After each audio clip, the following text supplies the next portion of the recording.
Here's to you, dear listeners, and welcome to Metal Gear Mondays, the most thorough Kojima podcast on the internet. I'm your host, Sam Wright, and we're here to talk more Death Stranding. The good stuff. But before we get started today, I have to introduce to you my friends, my rogues gallery, my co-hosts, starting with Cole Duncan. Also known as Mr. Beat the Game Man. How are you, buddy? He finally did it. Yeah, look at me. I actually did something for once. A heathen no longer. Yes. He finally is a man. We can be King Narc himself. I'm not a game narc. I am no longer a delivery boy. I am a deliveryman. Game Narc, is that what you do the cheat codes on? No, yeah. Actually, you got to go buy it from you have to ask your mom for the money to go to Walmart and pick it up, and then you got to open up the PlayStation to use it. It's a whole thing. It's a whole. I know big someone who deal. could definitely tell you about it though. Oh, would that be our next host? Yeah, probably the actual narc of this entire podcast. I'm gonna assume you're talking about Mr. Zach James. He's under protest. I'm not a narc, Billy. You're the Billy. You're the narc, Billy. Oh, hey, man. And, yeah, hello. How you doing, guys? Good. Good to have you back, as always. Happy to be here. And our final host, somebody who's innocent in all of this, Mr. Chris Hampton. Blessings and salutations, children. Actually the most innocent person on this podcast. The only sweet angel baby we fucking have on this show. Yeah. It's because he's the biggest fucking narc right now. Yep. That's so nice of you to say. Old St. Chris over here. Mr. 8 out of 10, sweet baby angel, Chris Hampton. Billy. God damn it.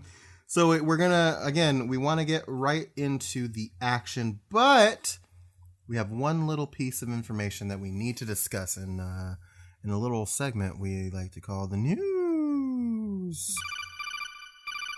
It's time for news. Death Stranding. Yeah!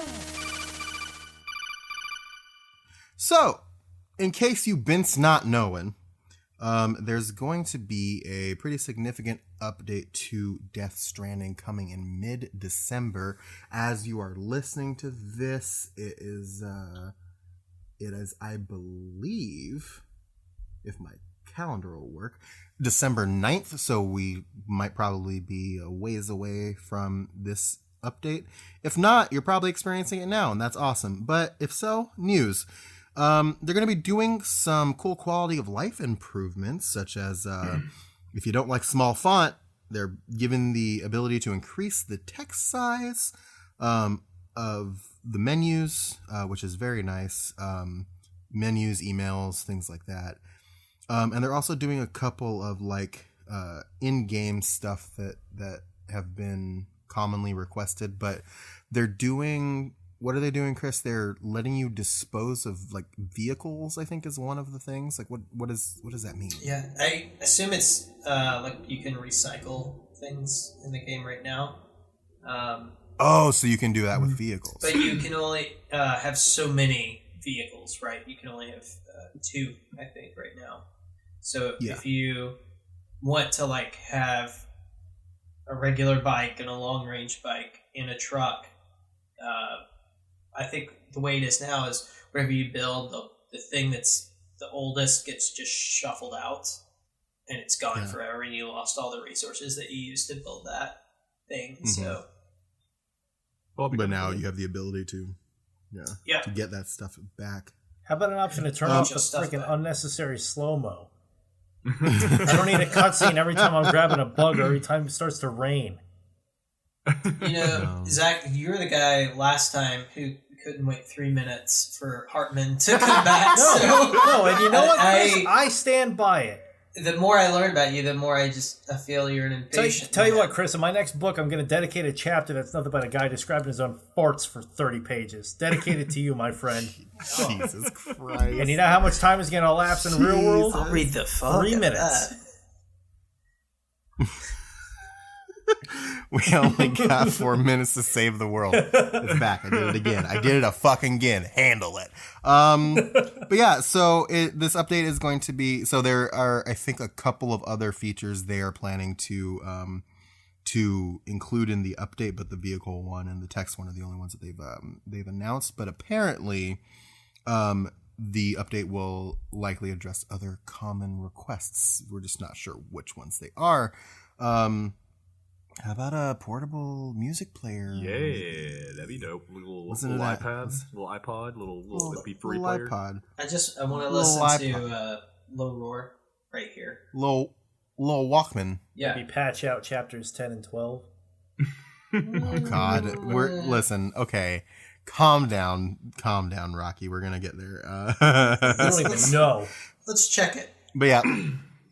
But yeah, look for that update coming in mid-December. There was one that released recently that was like a bug fix, I think, but there's going to be a bigger one coming in mid-December, so keep an eye out for that. And yeah, I think that's all we have for the news as far as I'm aware. Gentlemen, are there any objections to jumping into our discussion today? Let's get it. Let's get this bread, boys. Fun, keep it on. Is that the Who Wants to Be a Millionaire thing? Yeah, I was just about to say that. Yeah. It's hard when you come to realize someone's path is headed elsewhere in life. So babe, you walk your way, I'll walk mine. But I stop to think of you from time. So we are.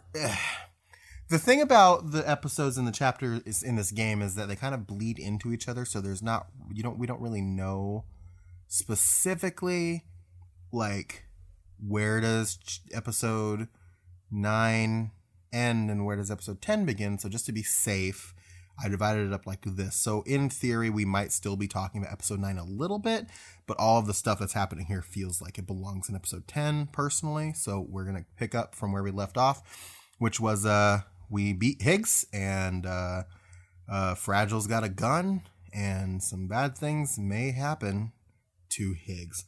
And so after all this bad stuff happens, Sam walks up to Amelie, and she asks him what took so long, and he puts her kipu back on her, and then Fragile walks up with Higgs's mask, and this might be my favorite line in the game. She says, "I brought you a metaphor," which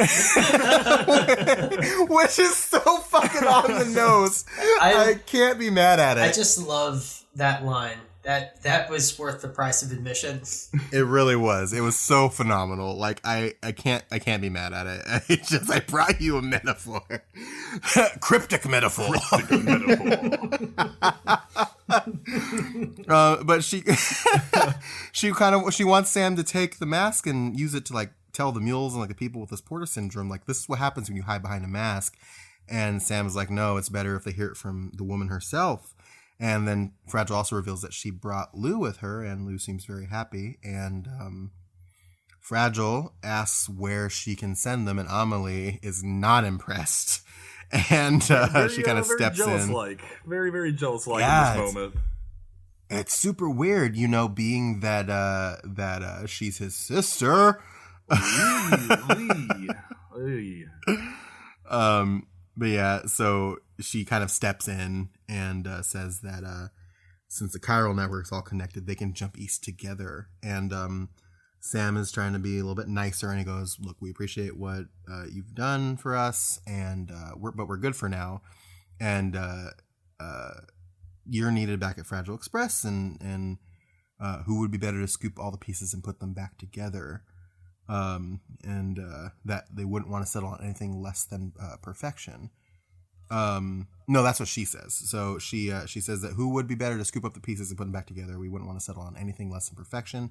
And she kind of gets really upset and walks away and says that they're squared and that there's nothing owed and nothing left to say. And then Amelie is like, "We still have work to do." Total passive aggressive move on Fragile's part. A little, very, yeah, yeah. They're both being extremely passive aggressive in this moment. Yeah, it's very catty.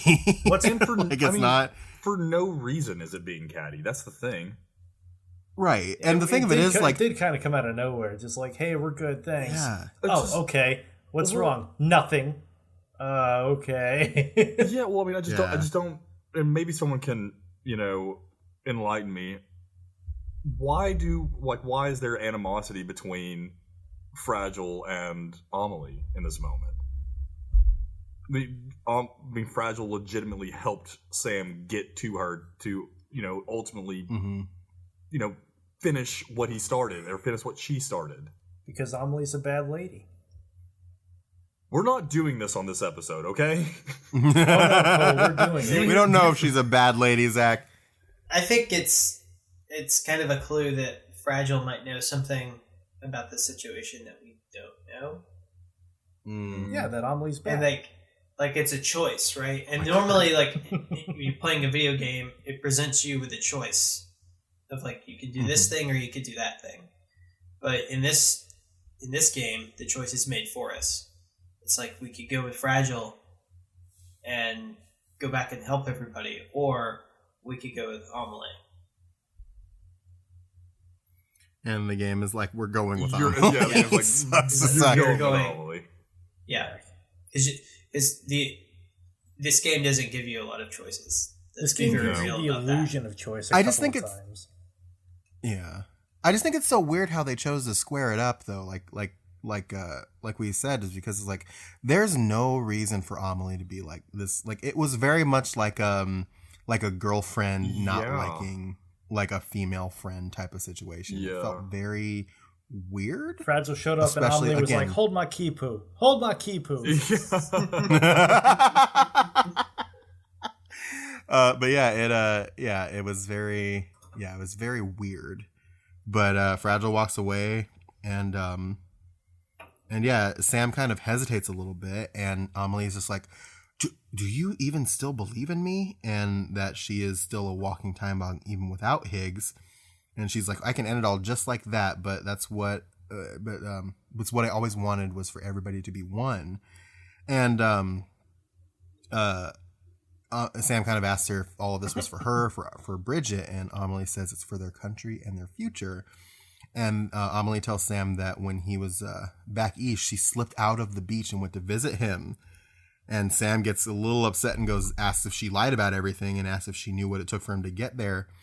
And then she says that if she didn't lie to him, he wouldn't have come, and that they knew that he would cross the country and build the UCA for her, and it was Die Hardman's idea to do it. Which is understandably fucked up. Yeah. Man. That's shady as shit. You could get out? Really? Like, that's bullshit. Sam shows up to the beach. He's like, I'm finally here. And she's like, oh, that's great. This is my boyfriend, Chet. What's up, dude? It's only like one step removed from that. Yeah, it's so fucking shady. And I can't, like, shady. I just like when she said that, I sat back and I was like, excuse me? And also, can we just remark real quick when you first initially made her, and she's like, what took you so long? I'm like, I walked across the fucking country. That's what took me so fucking long. For you! See, I sat back and went, this bitch. This bitch. Yeah. It's just like, come on. No, hey, nice to see you again as well. How have you been? Oh, great. Me? Oh, fantastic. I just walked through literal hell to get here. Mm-hmm. Yeah. Outstanding commentary from Chris Hampton, everybody. Thanks. Yeah. It is. It is super frustrating. It's like you're being chastised for having played the game incorrectly or something. Like, no, you did it wrong. You're doing it exactly the way that they want you to, and it's I mean, we were basically speed running it. Yeah. Yeah. So we were going fast. We were like Sonic, baby. Gotta go fast. Just gotta go fast. Gotta go fast. But after she says this to Sam utters what might be I'm hard pressed to say best line, but like it's up there, that's for sure. It's a good one. It's pretty up there. Sam goes that so Sam says, so I'm Mario and you're Princess Peach. But then, to which and my fucking God, I paused the cutscene because I could not stop laughing. But then Amelie responds with what might be the worst line in the video game. There's a little bit in between those two lines before we get there. I just need to express something. So I think it was back before we started the coverage. Me and Alessio were talking about the character trailers, and they had that episode where they introduced the Preppers and Ludens fan Jeff Keighley. And we were talking about Jeff Keighley. Mr. Keighley has a propensity to say Mario instead of Mario when he's talking about Mario. And Alessio was like, I swear to God, if I hear Jeff Keighley say Mario in this video game, I'm going to be so mad. And I said, why would there ever be a reason for anybody in this game to say Mario? It was like a self-fulfilling prophecy. I could not fucking believe it. I was so giddy and like upset and like every emotion that exists in the spectrum. I felt in that moment. I want to be a fly on the wall when like the directing came into play in that scene. They're like, all right, so Norman, you have your lines ready? And he's just like, am I really about to fucking say this? Like, this is someone got paid to write this, right? Well, no, it was Hideo Kojima who wrote it. As the credits will tell you 57,000 times. I don't know. I think it's kind of clever. I thought the Princess Peach thing was funny as hell. Yeah. The next one I didn't like. Oh, yeah. I'm with you there. I was like, Princess Beach? Yeah, Chris, you ruined it. Oh, I ruined it. I rolled my eyes so hard with that, I fucking almost went blind. I had to start wearing glasses again. So after this line, Sam says that he never really gave a shit about the country and had no ties to anyone or anything but her. And then she apologizes and said that it all worked out in the end. And then after this, you hear a gunshot in the distance, and you kind of presume that Fragile has finally done the business with Kiggs. And Amelie redirects the conversation from that gunshot to, she says, Amelie knows that he has questions, but she wants to save them for after. And Sam agrees to this and asks how they're supposed to get back. And she says the beach runs the whole way and that they're just going to have to run along the beach. Like, Zach, like Mario and Princess Beach. Fuck me, fuck off. Oh, my God. Also, just an aside, that bitch ain't running along a beach in those heels. No. Running along a beach in shoes is hard enough. I love this like Chariots of Fire scene. Oh my God! I laugh my ass off during this when it does the cut back to Sam. They're just oh my God, smiling at each other in slow mo. Well, the best is because the most Norman Reedus has smiled in his entire fucking life, bro.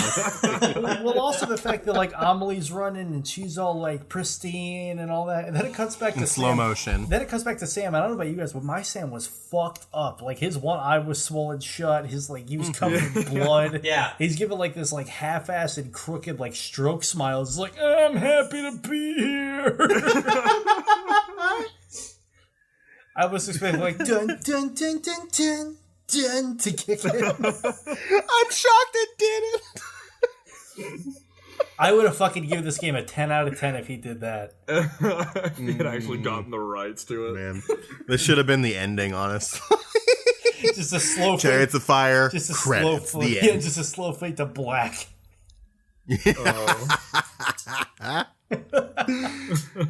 Oh my God. Honestly, yeah, like Chris said it earlier, this whole like situation was worth the price of admission. Oh.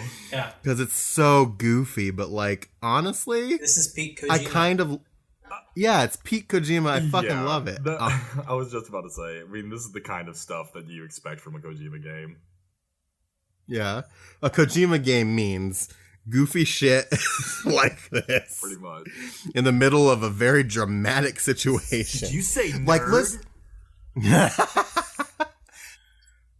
It's sandwiched between a very dramatic moment, which is A, Fragile presumably killing Higgs, and then B, what we're about to talk about next. And it's just like super, and maybe it's there for a reason to like ease the tension a little bit, but like, I don't know. This shit was buck wild in the midst of like all this crazy it just swings stuff. from one extreme all the way to the other and then back. Oh yeah. So after this Baywatch run, they stop and at this like mountain, and Amelie tells Sam to wait there. She kind of climbs the rocks, and Sam's like waiting there for a second, and he's like Baby Yoda, I'm gonna go.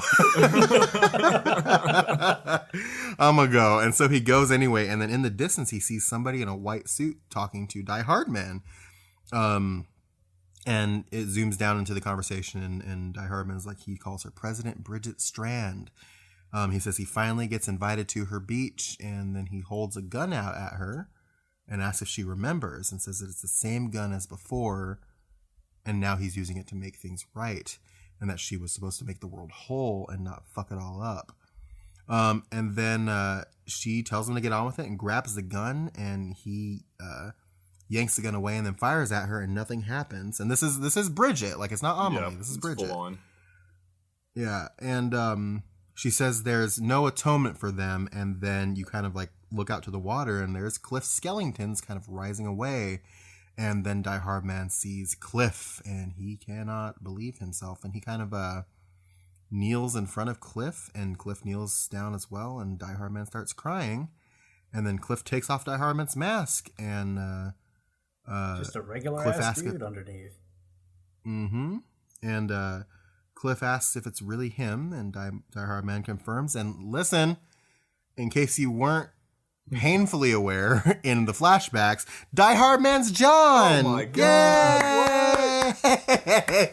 So now that we've figured this out, Cole, did you guess that it was John? Was Die Hard Man? Yeah, no, Yeah. I mean, his voice is so distinct. I mean, it's just obviously Die Hardman the entire time. Yeah, it's clearly Die Hard Man. Like, it's not like if you didn't like, I'm normally not like this with things, but like if you didn't piece together that John was Die Hard Man, there's something wrong with your critical processing. Yeah.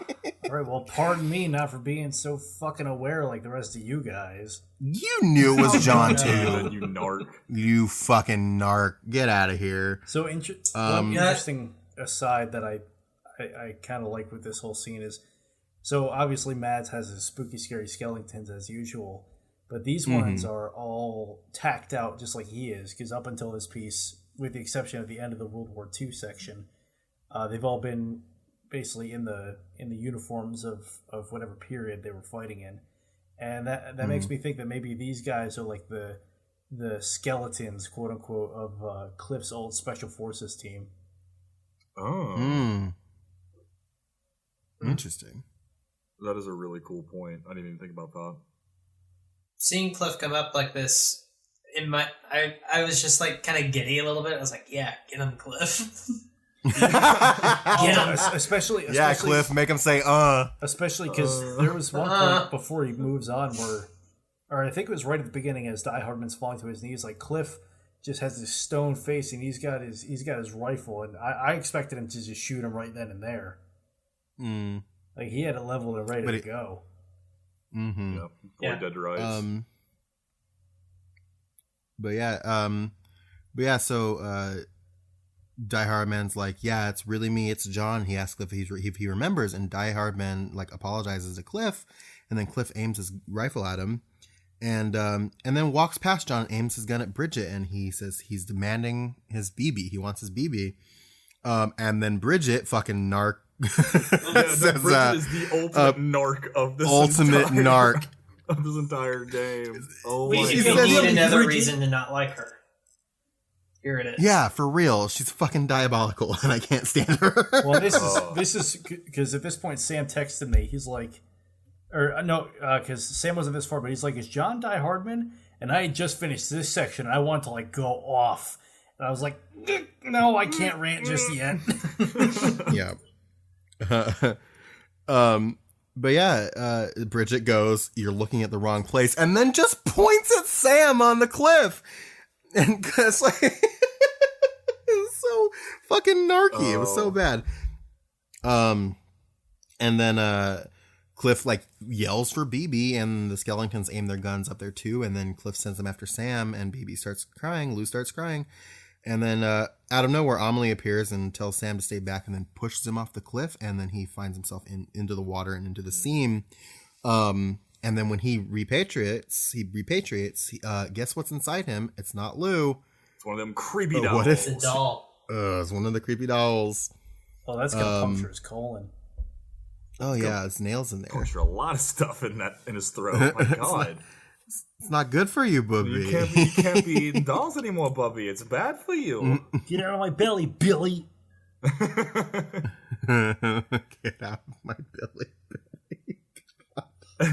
You guys. But yeah, so Sam wakes up and fucking sees Higgs's mask floating around, which is super cool given like everything that's happened. Yeah, this part messed with me for a second. Yeah, it's Dead Man being a dick. That's exactly what I thought too. Yeah. Well, because my thing in that moment was because with Higgs, he's killed off screen. He's shot off screen, and so you don't know. So you don't have like a full 100%. It's you're like, oh well, I mean, for sure, Fragile shot him. And then you come back and you see the mask floating like it was before. And I was like, no, I don't want to do another boss fight right now. In the room. In the room. Well, imagine how brutal that would be. I mean, with how brutal the fist fight was between you and him in a close quarters thing, just smashing each other up against whatever fixtures you can find. Just grabbing it through the glass. Just grabbing two monster songs and just stone colding them just right over top of yourself. It'd be like the opening to Casino Royale. Yeah. But yeah, it's just Dead Man being a dick, and Dead Man kind of uncloaks himself, and he says that Sam is in his room and it's kind of east of the tar belt, thanks to Amelie. But that they don't know where she is, and so that she contacted headquarters with a message saying she was going to finish what Bridget started, and then it disappears. And she says that Sam says that he saw Bridget on the beach, and Dead Man says, "Look, it's impossible. Her body was burned."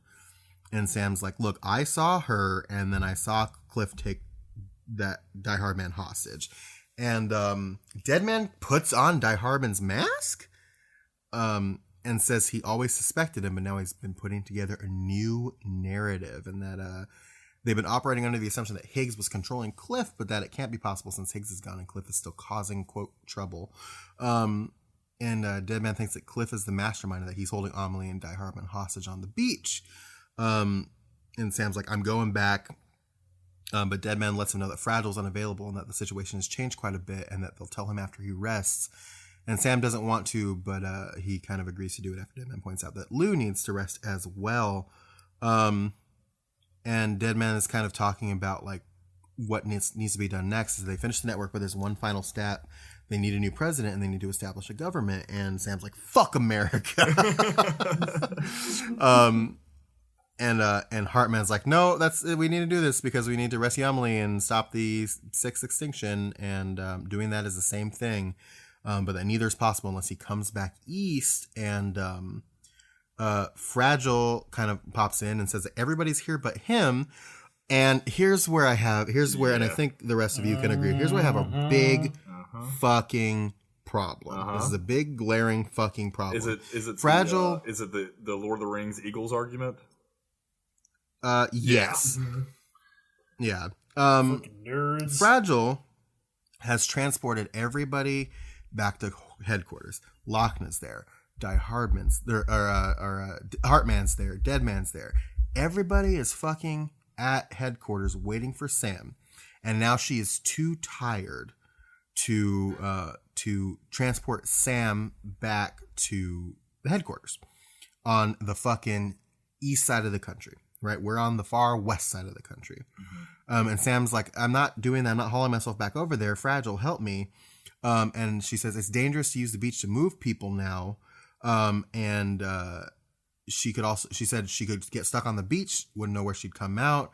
And that's why he needs to haul himself back. So this bitch and these people these bitches. They decided, okay, Sam is critical to this mission. He needs to be back east. Let me transport literally every secondary character in this game to the headquarters except Sam, and then make Sam walk across the fucking country to get back to the headquarters. Okay. Where in the fucking playbook does that make sense? Okay. So I get why Dead Man needs to be there. I obviously. I get why Lochna needs to be there, because she's technically like their big like science like person, both physically and like applied. Cool. She should be there. Why is Heartman there? That dude dies every 3 minutes and it has a perfectly good place. 21. He's dead for 3 minutes. He dies every 21 minutes. Oh yeah. He dies every 21 minutes. He is perfectly fine in his special lab that's made specifically for him for that exact reason. And he even mentions that his role in this all is to check the beaches for Die Hard Man and Amelie, which, like, he's just doing the same thing he fucking does anyway. Yeah. Just stay in your lab. Just stay. Why do you have to be there? Why could... It's just dumb. Yeah. Because, guys, how else would Kojima hold you hostage? I've got a bone to pick with... He says that... the thing about going to the beach is to check, because later on he says something that completely contradicts that. Yeah. And I'll bring it up then. Yeah. Okay. All I can say is that this makes the backtracking for the fucking hot cold key in Metal Gear Solid 1 look like child's play. Oh my god, I didn't think about that. Oh yeah. So there's one thing. So basically what we're about to talk about, episode 10 is like entirely cutscene and then backtracking. And I kind of like realized that there is a theme in most of Kojima's modern games where you have to, because I don't have a lot of familiarity with his earlier stuff, so I don't really know, but like Metal Gear for sure, where he has a really weird obsession with backtracking. Mm-hmm. And this is the worst it is. Well, not only that, but it's compounded by the fact that it's backtracking interspersed with unskippable cutscenes. Radio calls. That too, and also because the chiral density is just through the roof right now because of all this crazy shit. You can't use the network. You can't like make like new equipment. So have fun. Good luck. Was that this part, or was this? I thought that was. It wasn't this part. 12. It was the next part. We'll get to that part. Well, you could still make stuff in this part, but if you didn't, that's right. That's my bad. I'm getting them mixed up. It's just the backtracking all have. Listen, Cole. No one can blame you because they're both interchangeable. Yeah. But it's such a weird fucking thing to do. And like the thing of it is, like, even if you're like correct, like Heartman doesn't really need to be there, but that argument is secondary to the fact that they should have fucking transported Sam first. Yeah, he is the key to the entire fucking mission succeeding. Teleport him first. Yeah. I've been saying what are you doing since episode 1, and I'm going to say it again. Artificial padding. Well, it's that old video game trope of go back from the way you came and like see how much more powerful you are now. Like going and like I can concede to that. I didn't even think of that. Well, here's my and we can talk about this a little bit more later too, but I don't even think it does that good. No, I don't. Like it doesn't even do that well. I don't. Yeah, because like I think it's too tedious. Because what was the biggest threat in this section was just the jellyfish again. Yeah. Mm-hmm. Time to go jellyfishing. Oh no! Sorry, I got that was in chapter 12 as well. There really was no threats in this part other than this part was the biggest threat was just really having easy. your time wasted by Dead Man calling you every 10 minutes, which was funny because at one point I was just wandering around and Sheena called me, and she listened as Dead Man went on and on and on. And after he finished, she went, "That's what you've been listening to this entire game?" I was like, "Yep." She was like, "Jesus Christ." So they all kind of do their rah-rah break thing, and they all have their tasks to do, and Dead Man's checking records, and Heartman's checking beaches, and blah, blah, blah. And we got one more flashback as you're leaving the room. You see, it's a BB flashback, and you see Bridget telling John that the child is special and one of a kind, and Bridget's wearing the Die Hard Man mask. Which why? Is it? I think I could be wrong, but I think they explain it later. Oh, did they? I might have missed it. They might. I think I'm pretty sure. I must have missed it if they did. Get there. Yeah. It just seemed out of place to me. It was a little out of place. In this moment it was, and it was really weird, but I think they do explain it later, so we'll probably get there. John asks her, says if the child could be a BB candidate, and she says that it's a foundation or a bridge. And then we get the title card, which is, again, episode 10, Die Hard Man.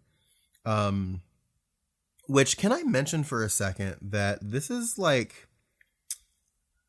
the one character chapter, like you kind of get a little insight into Die Hard Man in this chapter a bit, but like he's barely in it. Yeah. Why is it called Die Hard Man?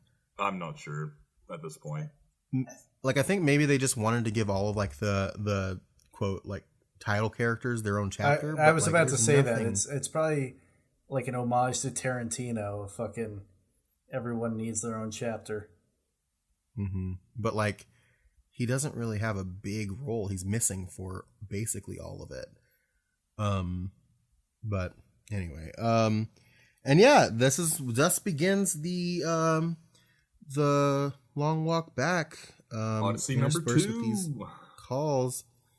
I guess it was a scenic enough trip. I guess it was pretty. There was like an aurora on the sky that I didn't notice before, but like that was a cool effect. I did enjoy that. Yeah, like I will never not like this game is gorgeous. Like it's a beautiful game to look at. I just like she pretty. She a baddie. This part was basically just speed skeleton my way between all the online generators because it was late enough in the game's like release period that a lot of other people were like putting stuff down at this point. Mm-hmm. And with that speed skeleton, too is that like you can book it. Yeah, and the other thing too is that you can plot a course, and because like the network is up, you can see like where the BT spaces are, where the mule stuff is, and again, this is late in the cycle, so like those signs are up, and then so you can just go around everything, and I did, and it was very easy. And I kind of like booked it like over and then kind of down and then towards like Lake Knot, and then I just grabbed a bike and drove up the road there to get to Lake Knot City. And so Deadman calls you, I think 5 times. Yep.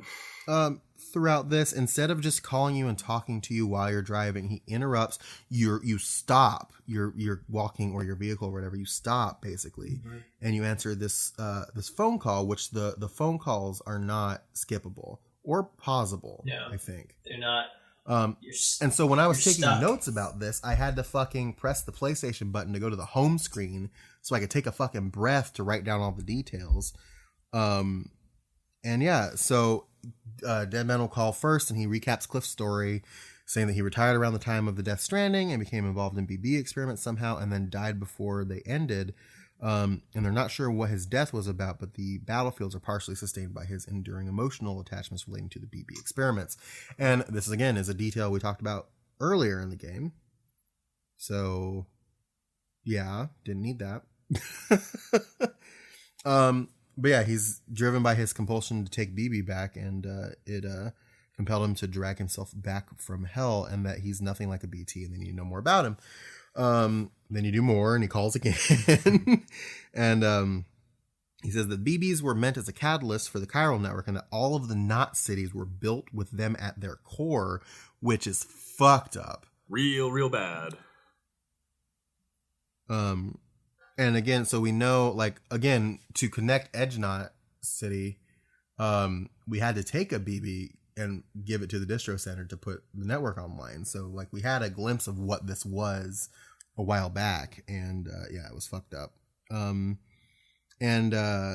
he thinks that Amelie was the one who installed them, and that doing all this may have cost Bridget her soul, and that the chiral network is their greatest achievement and their guiltiest sin. And then you do some more, and he calls a third fucking time, and tells Sam that that Cliff willingly put his child in the care of the BB experiment. So ostensibly here, these phone calls are supposed to be happening like spaced out over time, right? Because Dead Man is looking up this information in the records and he's finding new shit and telling you. And in theory, these would come out super spaced out because you're taking a long trek back.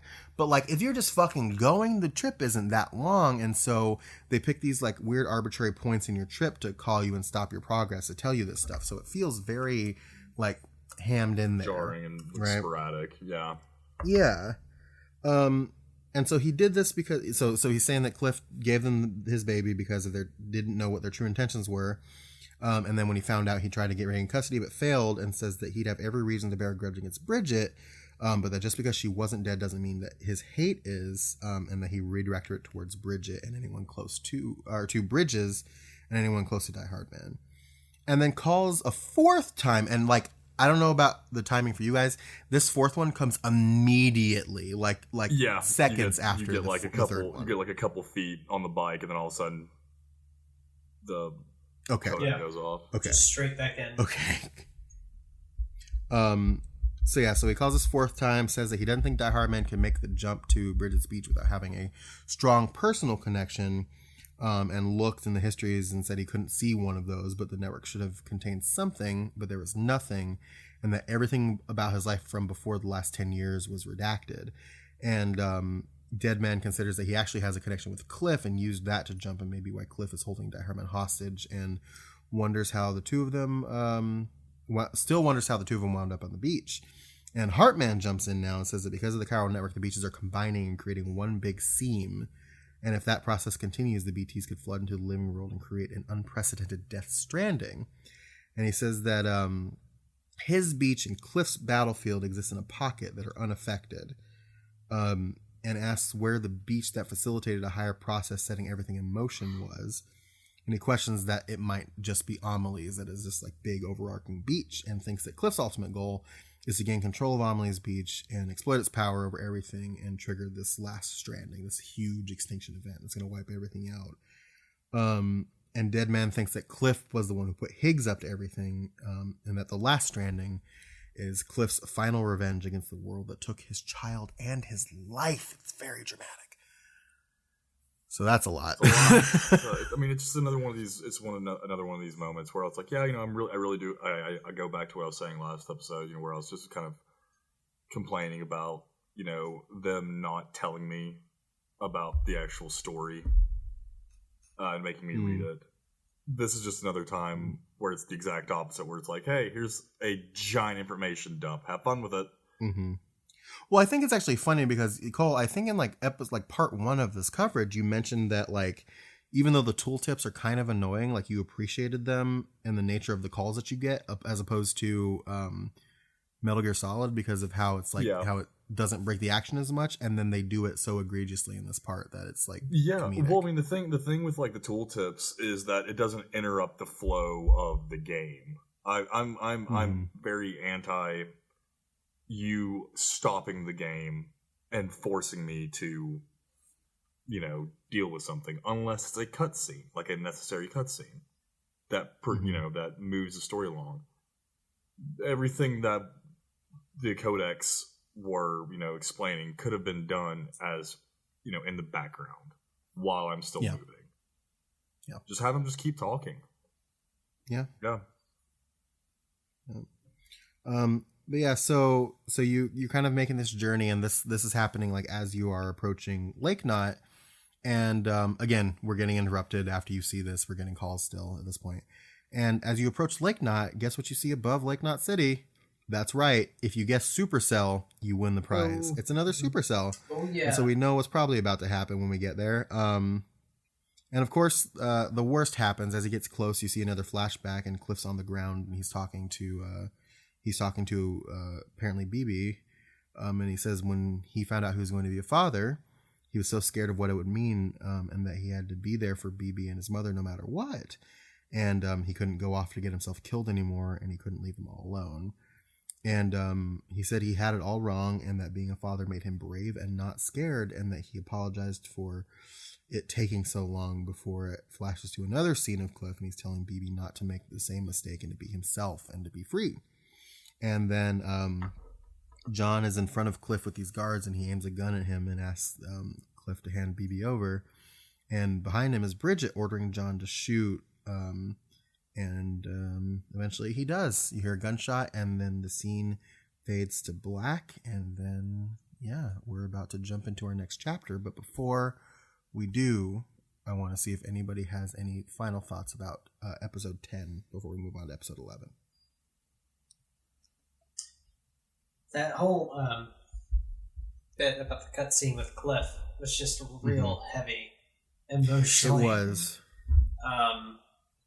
And this is, I think, where the game is the strongest, when it's playing on this relationship with Cliff. Yeah, I agree. Yeah. I also agree with what you guys were saying earlier. Like, I wish that the codec sequences had basically just been like the radio calls in Metal Gear Solid 5. Like, the action did not stop while you were going. Yeah. Especially when it's like you're not doing anything specific except just walking. Yeah. Just chapter 10 I'm not a fan of. I'll give Kojima this. I've been kind of just dunking on this game left and right here. But what Kojima does really, really well is he writes, for all the kind of goofy stuff that he writes into his games, he does do relationships between characters very well. I mean, it's in this chapter that you really do kind of feel for the actual characters in the game. I'll get more specific than that. I think that he does familial relationships really well. Yes. Very Romantic well. ones, not so much. I don't think he's. I would. That. I can agree with that. I mean, he does. As far as like romantic, he does tension very well. I mean, I think back to like Metal Gear Solid 3. Yeah, with him and Ethan. Yes, that's doing that very well. And of course, he's kind of relying on a trope there, like kind of like espionage spy, trope when it comes to seduction. But when it comes to actually dealing with real issues and real face-to-face interactions, he does a fantastic job. And that last scene that you talked about with Cliff talking to BB, that was so heavy. What I will say here too is that did like make me feel something pretty heavy. So I have a very like my dad is like my best friend, and like I have a really, really good relationship with my dad. And like hearing that speech that Cliff did just then, like I used to do a podcast back in the day, and it was kind of like a little experiment where I kind of like talked to a specific person about a specific word. And I did an episode that was about the word father with my dad. Like I recorded with my dad, and like number one, I'm so glad I have that like that moment, and that I have that like talk that we had like committed to like. I remember that episode. That was a good episode.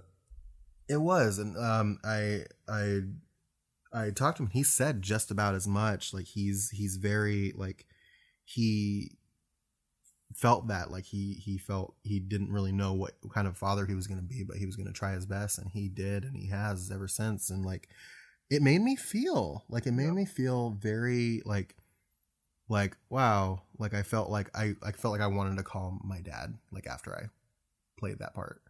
And yeah, it was I will everything up to this point, and I think even like through the end of the game that Kojima does with Cliff is fantastic. Yeah. No, and the other thing, just kind of foreshadowing, the acting that we see in this chapter only gets better towards going to the end of the game. I mean, it's just... the story surrounding this, and I think like if it was presented in a different way, like I think we'd be talking a lot more positively about it because the story is good. Yes. And we talked last week about how like we wish that there were like a lot of like lore details that were left out that we wish would have been included more directly in the story. Mm-hmm. But I think the what Chris said last week was that like the story, for better or for worse, whether you like it or not, is about the relationships between the characters.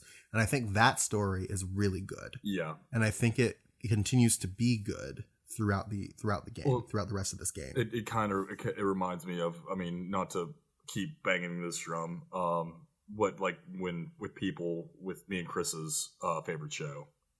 It's like hey, yes, you know, I really love Twin Peaks, but if you show it to someone without giving them any kind of context about it, it comes off as very odd and strange.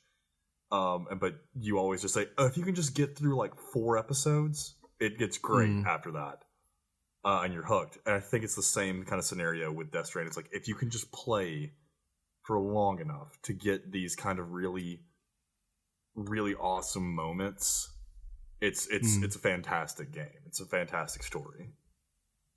Oh, for sure. Yeah, it's got like, it's similar to Twin Peaks, I think, in the sense that it gives you a lot of different mysteries in the game to think about as you're playing through it. And that's part of the fun, right? It's like contemplating and discussing like what we do, the video game. Yeah, because you don't, I mean, even at this point where the game is giving you all these answers that you think you wanted, you're still kind of in the dark, and it does a fantastic job of kind of balancing, you know, giving you answers while also making you question more about things you didn't even question before. Mm-hmm. So for all the parts of the story regarding Cliff, Kojima dropped enough breadcrumbs along the way that it always left me wanting more while feeling satisfied at what I just saw. Yeah, that's a fair take. Mm-hmm. And I think it all pays off, and like we'll get to that like later on. Yeah, I think it all pays off in a good way. Yeah. So speaking of Cliff, episode 11. Someone cue CCR right now. See, I was thinking Paint It Black. There's a lot of things we could cue here. I'm gonna cue more low roar because that's the only thing I'm not scared we'll get stricken for. So here we go. With not a word to say, a routine, red light. If you're still playing this, we can't play what me and Zach just said, but you should definitely be playing either like CCR or like Rolling Stones when you play through this. Paint It Black or like something. Like Fortunate Son or something play the like Vietnam movie music. Yeah. Any Welcome to the jungle! Is that a Vietnam song? No, for sure. For sure, yeah. Axl Rose was a huge anti-Vietnam War guy, actually, yeah. Mm-hmm. I just want to see the opening of Apocalypse Now, but instead of The End by the Doors, Welcome to the Jungle blasting. It takes out a totally different connotation with that song. Oh man. If you haven't guessed it, so we're in Vietnam at this point. We're in Vietnam, like we predicted. We're in Vietnam. And yeah, this is episode 11, Clifford Unger. So we had Unger, we had Clifford, now we have Clifford Unger. And again, the camera pans along the ground to the baby doll, and tar fills up on the ground like before. And then a chopper flies above, and several skeletons rappel down. And then Cliff appears, and he's wearing this mask that Die Hard Man and Bridget have been wearing, and takes it off. And then he kind of like tells the bird to circle before he puts on his goggles, and the title card pops up. And then Sam wakes up in a dark, burning jungle, and now it's time to make your way through here. And oh my god, the atmosphere. Just from the stories I've heard from actual Vietnam vets, he fucking nailed it. Just like it's so chaotic and like you never know. Like, everything's happening. It's dark. There's so many like noises going around. There's helicopters everywhere that you don't know if they're a problem or not. Like, I was just waiting to get fucking boofed in the face with a helicopter like I did with that biplane. Dude, I was expecting like, well, you kind of get it at some point, but I was expecting like napalm to be like just dropped somewhere near me. Yeah, if Kojima ever wanted to make like a military action movie, this proves to me that he could do it. Yeah, for sure. Hell, if he wanted to do like a Call of Duty style game, or like a Battlefield style game, like something like easily. Oh my god, that'd be crazy. Hideo Kojima presents Call of Duty. I'd actually play Call of Duty again. Actually. Hey, the newest one actually isn't too bad. Yeah, it's pretty good. I even picked up the newest one. It's pretty good. Yeah, I might give it a shot. Anyway, it's very atmospheric, very, very dark, and you just kind of make your way along as best as you can. Well, it's just like the World War I and World War II sections. You got to go around and pick up all your gear, and it sort of gives you a vague, like, I think what's this one? Just reach cliff or something like that. Yeah, I think so. Just be here. Yeah. Anyone else have like a relatively difficult time with this level? No, I just like much like the other two. I spent a good bit just sort of walking wherever I could and looking around. I mean I did a little bit of that, but I also discovered something very I guess useful in this level after dying about 4 times. Whoa. Okay. Yeah, but we can get to that whenever we get to Cliff section. Cliff. Yeah. What about you, Chris? Anything getting to Cliff at least? Anything troublesome for you? I really didn't have that difficult of a time. It's kind of a walk through the park. All right, Cole Duncan, Weenie Hut Jr. over here. Yeah, big Weenie Hut Jr. over here. And I love how Chris just described Vietnam as a walk in the park. That'll light some masses on fire, won't it? Headline: Chris Hampton says Vietnam was a walk in the park. I want someone to Photoshop Chris into like a screenshot from Platoon. Sleeveless, like cut off sleeves and a pack of Marlboros and everything. Just tucked into his tucked into his shirt. No, man, in his helmet band. Yeah. Yeah. Just might as well put me in Hot Shots Part 2. Love that. Hell yeah. Guys, if you were in Vietnam, what would you have written across your helmet? Aim here. Oh, that's morbid as shit. I mean, gallows humor, baby. It's the only way to make it out. Oh, of course. Probably like burn it down and build it up or something like that. What would you have? I feel like you've thought about this a lot. No, it's just because thinking about that. No, I don't know what I'd write. I'm a big fan of Charlie Sheen's from the movie Platoon, where he writes, "When I die, bury me upside down so the world can kiss my ass." What about you, Chris? I do like that. Oh, I don't know. Probably something like, can't complain, nobody would listen. Oh, I like that. Probably how are you doing? Oh, living the dream. Yeah. Living the dream. Ah, yes. Oh my God. White people speak for I wish I was dead. Have you ever told? I need to tell the story about how. So I walked up to. This is months ago now. I walked up to our IT director one time, and walked up to him and I was like, "Hey, how's it going, man?" And he goes, "Oh, every day's a burden." And then he just kind of walked away. And that may have honestly been my favorite human interaction I've ever had. I'm going to steal that immediately. Every day is a burden. Yeah, every day's a burden. You have to say it really cheery and then just leave without context. Anyway, so one day closer to the end. Oh well. One day closer to the end.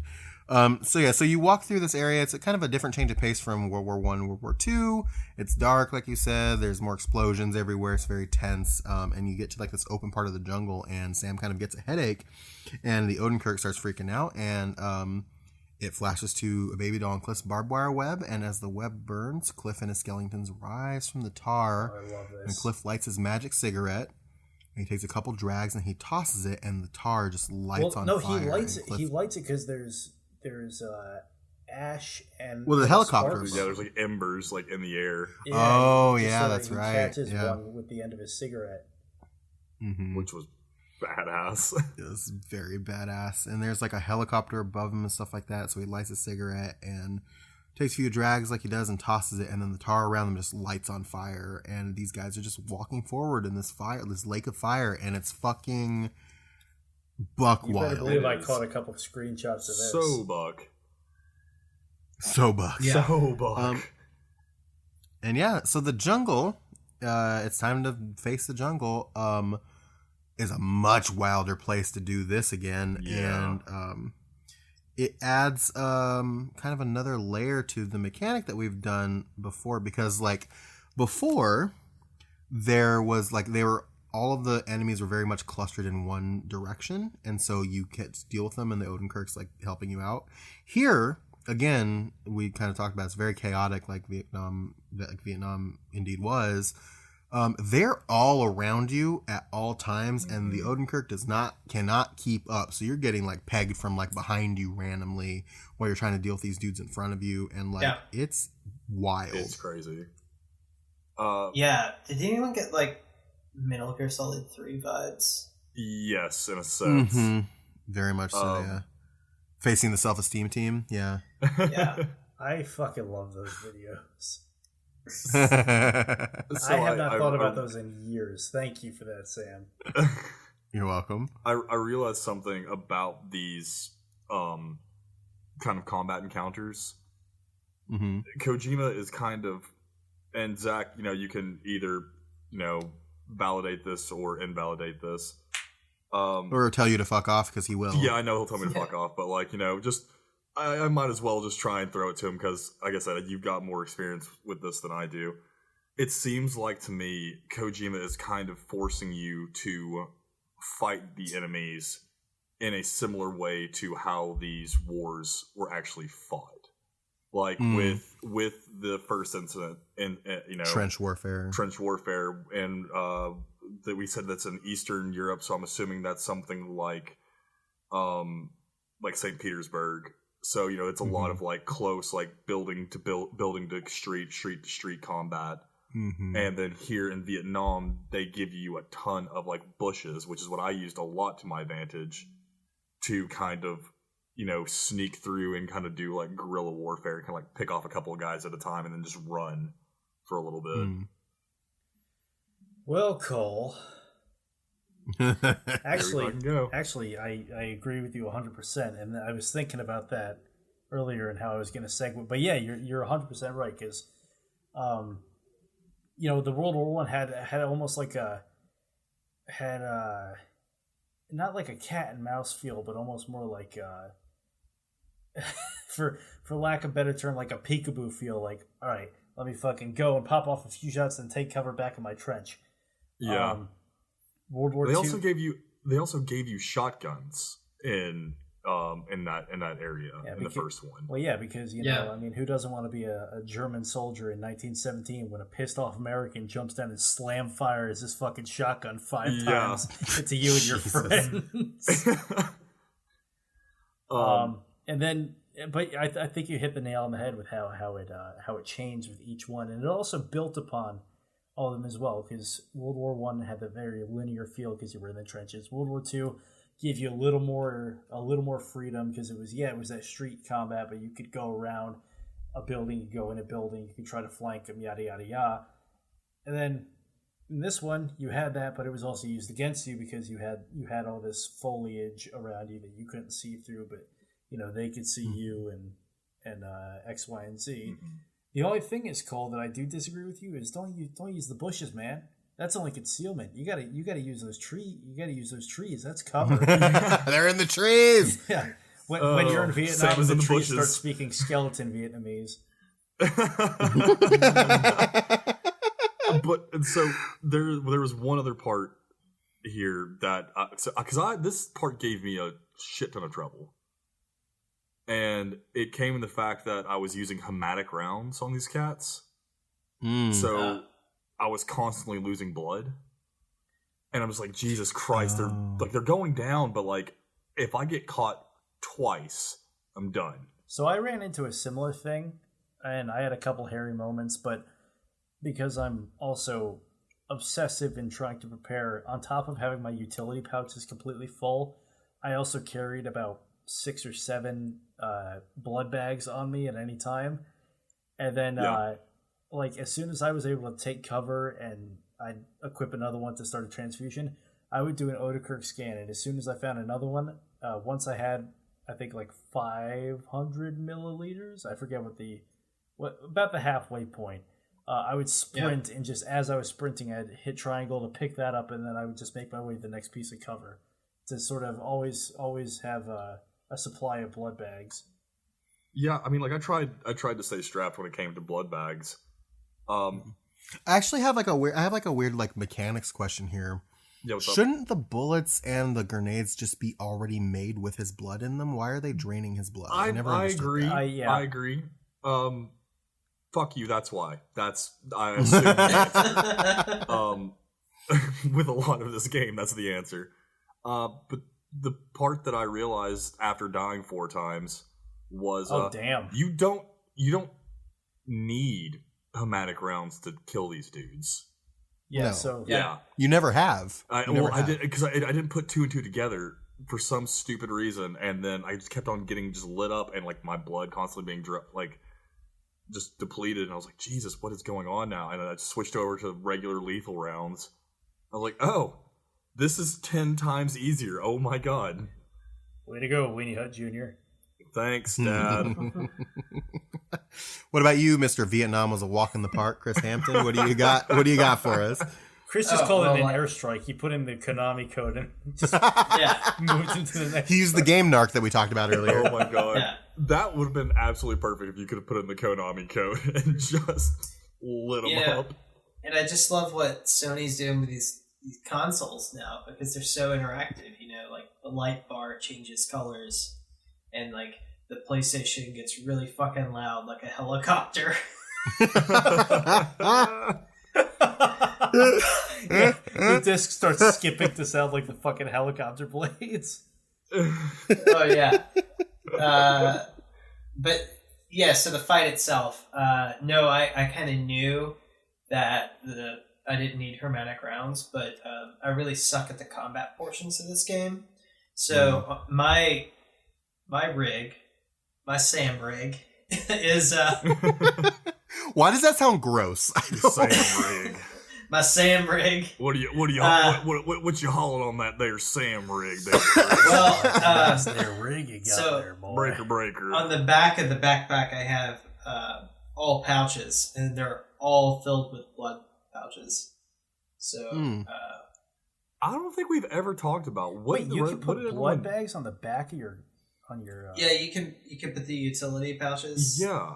Yeah. What did you guys put when you're building them? What did you guys put on the back of your backpack? I had a spare battery. I had an extra battery, and then everything else was made. I did the same thing. Was there like another point where like you unlock utility pouches? Oh yeah. What a difference that would have fucking made. I just put I just slapped 2 batteries on the back of that thing. You're a battery boy? I was a battery boy. Okay. Big bad battery boy. Kept my skeletons running. Big bad battery boy. Battery boy. I am batteryman. Battery boy. Still Winnie Hut Jr. No, I was Mr. Pouchman. So yeah, I had tons of blood to share. Which I needed it because I kept getting. I didn't die. I will say that, but I used almost all of my blood supply. during this fight. I got lit up a lot. It sounds like it. It sounds like Cole had the most realistic Vietnam experience out of the four of us. I got died multiple times and came back to life. Yeah, that's a realistic Vietnam experience. All right, Sam, fucking sniping me over here. I love Chris saying I had a lot of blood to share. It's like those Coke bottles with the names on them. Share a blood bag with Stacy. Oh my god! I mean, that's what it's like in the online mode. When you get the white figures that pop up and throw shit at you. Yeah, that's basically what that is. Yeah, basically, yeah. I think because it was so like buck wild, like I also didn't die, but it was very hairy. Like I got close a couple times, and I think that was I got real close intentional. more than a few times.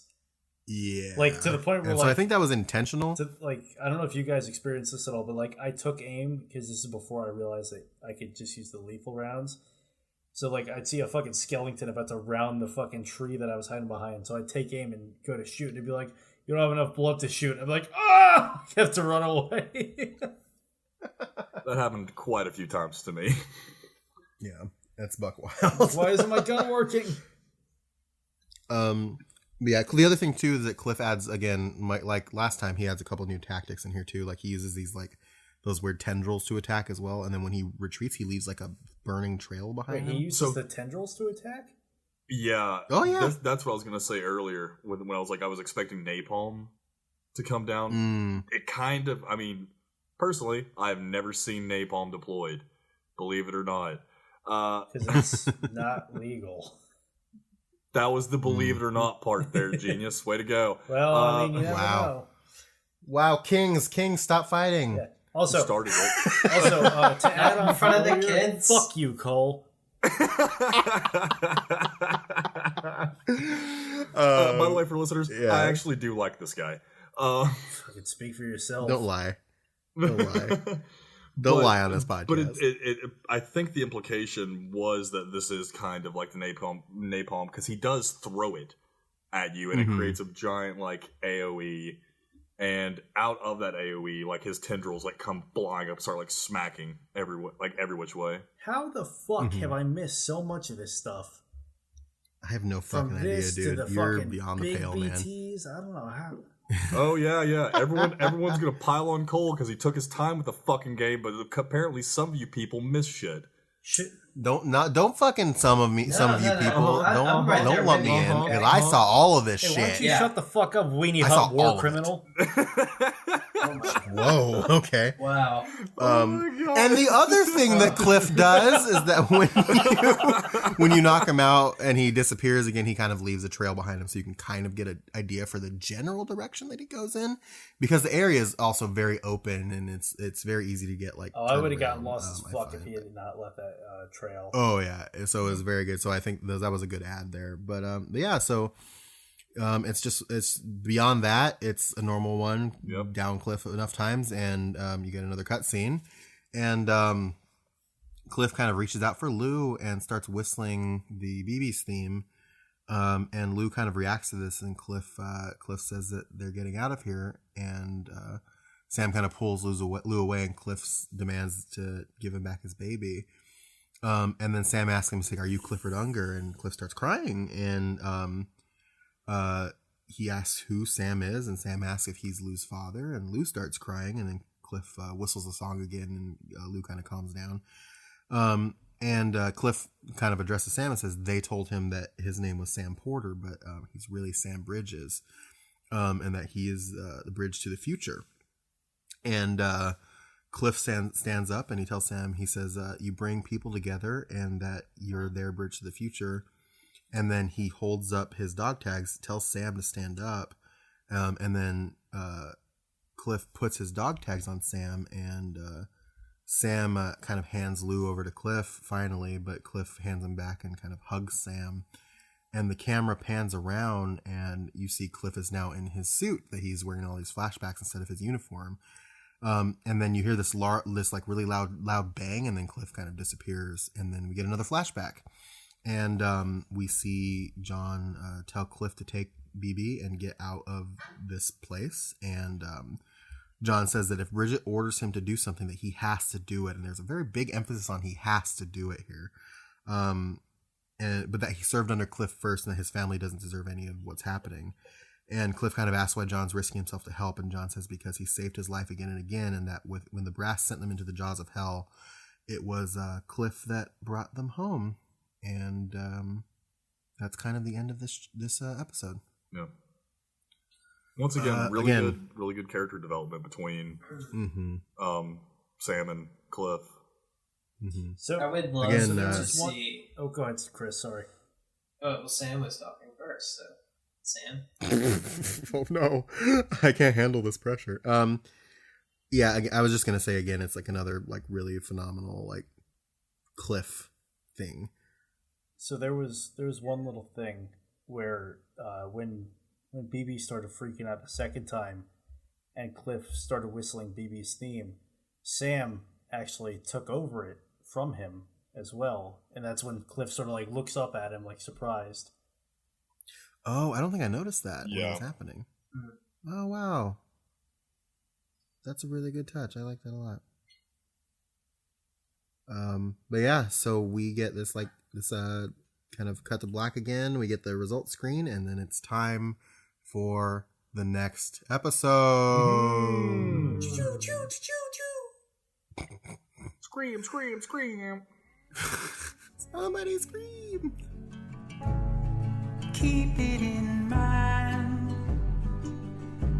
dear son of mine.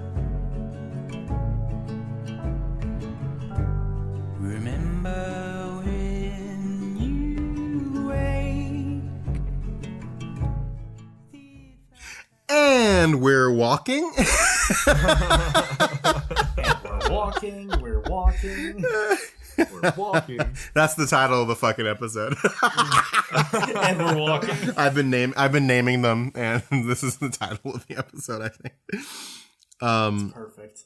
But yeah, so Sam wakes up in his room and the lights are flickering, and he kind of walks up to Lou's pod and it says connection lost on it, and Sam kind of sees Cliff's dog tags nearby, and Dead Man appears in the room and asks if Sam's okay, and he said he went to the supercell and came out near Port Knot City, and was brought inside by Victor, who, if you remember Victor, he is the Port Knot City guy whose brother is Igor, who, if you remember Igor, was the gentleman at the beginning that died very violently. Nice stabbing. Big time bad way. Self-stabbing. Yeah, big time self-stabbing, big time bad way. Gave us Lou to begin with. And then Sam mentions that Cliff might be Lou's father, and Deadman says that's impossible because he'd be too old, but Sam kind of interrupts and says that Cliff gave him the dog tags and that he might be trying to tell them something about how BBs are made. And then Deadman says that he has a recording from Die Hard Man. He said it was labeled "If I Don't Come Back," and plays the message for Sam. It's this hologram of Die Hard Man talking. He says, "Look, this is insurance if something happens, and that it's for Bridget's eyes only." And then he said that he got a present from Amelie and that she'd take him to the beach if he wanted. And he holds up a baby doll that has those like scars on its stomach, and not quite as like, it's still disturbing, but in a different way because it doesn't have like the nails and stuff, but it's still creepy as shit. But yeah, so Die Hard Man kind of recognizes this as a trap, but that he decided to play along, and says that everybody has been playing along too. And he says that the mask hides more than his face, and then he takes it off briefly and puts it back on. And he says that Amelie is a blank slate too, with no record she ever even existed, and says he's never met Amelie in person, which is a theme that we kind of picked up on in recent weeks, that nobody's actually ever seemed to meet Amelie in person. It's always through like chirogram or something like that. Mm-hmm. And then he kind of tells a story about how the original Bridges 1 group was divided into 2 groups, that Amelie was with the first group and Mama and Heartman were with the second, and that they never had any direct contact with her. And then says that Amelie's group was wiped out in Edge Knot, everybody except for her, and Sam claims that it's bullshit and that they've touched, but Deadman chimes in and says, look, I've only interacted with her via hologram, and says you've only met her in person on the beach when you were little. Or Sam says, I met her on the beach when I met her in person when I was little, but Deadman says it was on the beach. So have you really met her? And then they resume the conversation with Die Hardman and says that Bridget had some things to say to him about Amelie, and said that she was born on the beach, that her ka remained there, but her ha came to this world, and the division of her body and soul made her have to spend most of her childhood in the hospital, and that she had poor health, but her dooms numbers were off the charts, and her kind of supernatural talents grew as she became older, and she kind of overcame those limitations. And by the time she was 20, she could travel to the beach, body and all, and chose to spend all of her time there, and that you would have to get in touch with her by hologram. And the president, Bridget, kind of insisted on that fact. And Die Hardman says he swore an oath to the president and America, and he believed Bridget when she told him. But when archives kind of became available to him, he tested out his privileges and found out that Bridget could not have kids because she was diagnosed with uterine cancer in her 20s, and that there's no way for Amelie to be her biological daughter. And then starts questioning if Amelie is real and how they could know Amelie's an EE if they don't even know if Amelie is Amelie. And says that even the EE theory might be bullshit, but that if she's actually the cause of Death Stranding, that he has to accept her invitation to the beach. And that he took the gun and he loaded it with hematic rounds that have Sam's blood in them, which is what connects him to her, and then him to all of them, which is how he gets to the beach. And he then goes, look, I am just a man with no powers. I don't have any dooms. I can't repatriate. I don't know anything about dying. And that every single battlefield he was on was hell, but that he never died no matter how bad it got, because all he did was run from death. And then he says he has to go because she's calling for him, and that Bridges, and says for Bridges to not let him down. And then we get the title card for episode 12, Bridges. And then Deadman says that he jumped once he finished the recording. And so Sam kind of recaps what happened on the beach and tells him that Amelie was there and got him out. And Deadman says that he couldn't believe he didn't see it sooner, that it was Amelie who, and then the power cuts out and he can't finish his sentence, but then he comes back and this is the chiral network dropped, and this is setting up the bullshit of this chapter. Yeah, this is the part that I was talking about earlier. Yeah. The chiral network drops, and then it won't be long before it becomes unstable. And Sam kind of asks if what they did was for nothing, and Deadman says he's got to finish what he's saying. And then Fragile pops in and says that she'll tell him. And she says that she had a chat with Higgs on the beach, and Higgs told her that Amelie was actually the terrorist leader. And Sam's like, nah, dude. And yeah. And Fragile's like, look, it makes sense. And, Higgs turned on me after we met, after he met Amelie. And at first he just kind of wanted to expand the reach of his group, but then Amelie shows up with the power to control BTs, and then he loses it and goes with her, and that Amelie gave Higgs and the demons their power. And so Sam kind of asks if he has an answer for why Bridget was there too, and she kind of says look, I know it's a lot to swallow, but Higgs said that Amelie's an EE, and she mentions that she looked in Higgs's BB pod, and that what was in there was not a BB, but one of the baby dolls. And the idea was that Bridges was following the terrorists' lead with the BBs was garbage. So this whole idea that the terrorists started using BBs to drive BTs towards the Bridges 1 convoy was bullshit, and that they were following the lead of Bridges in the first place. And that the dolls link them to Amelie and their beach. So holy shit. Yeah. What? Yeah. This is the Metal Gear Solid 2 Colonel popping in moment. At the very end. This whole big what moment. Yeah. Did you say nerd? No. Oh no, Mario and Princess Peach. Let's go to the beach each. Oh god. Cool. Cool. Yeah, so there is a lot happening. I was definitely expecting a pull the rug out from under you moment in this game, but I didn't expect it to happen right here. No. Yeah, and I didn't expect it to be this buck wild either. It was more like a No, I thought it'd be a lot more subtle. It's changed the whole plot. Yeah, it did.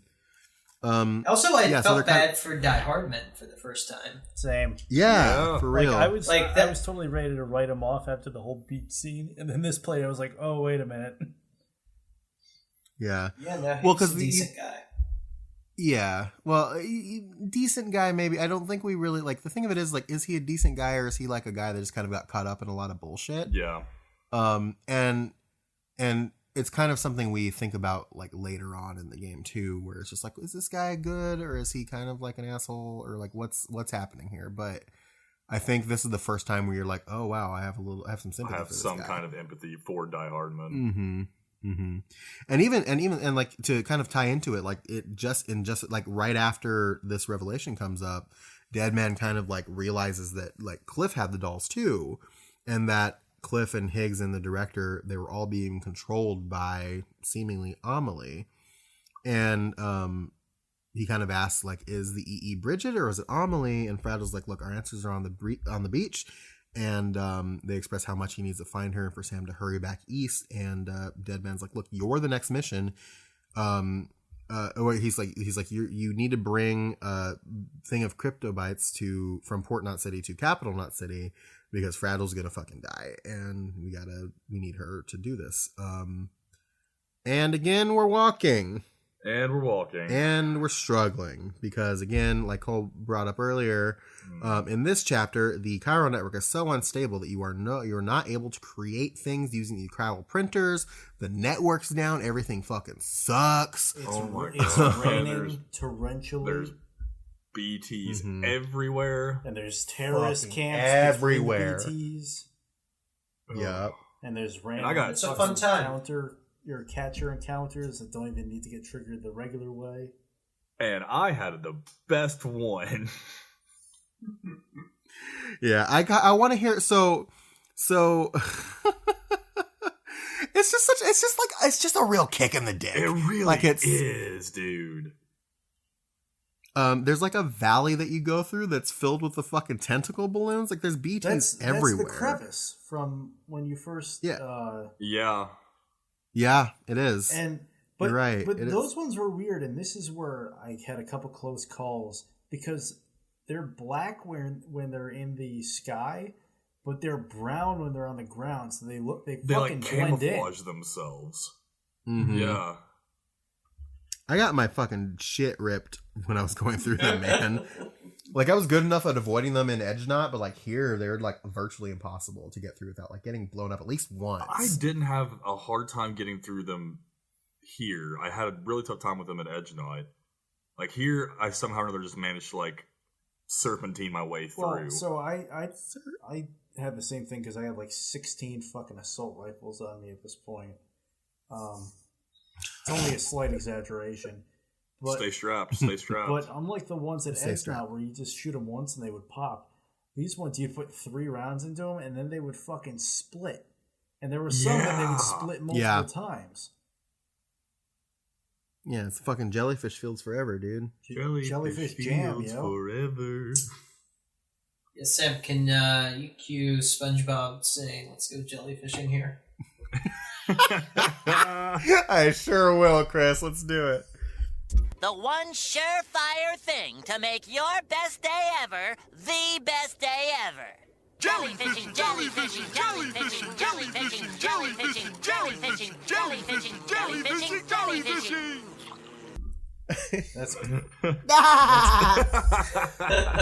That's clean burning comedy, I tell you what. Clean burning comedy.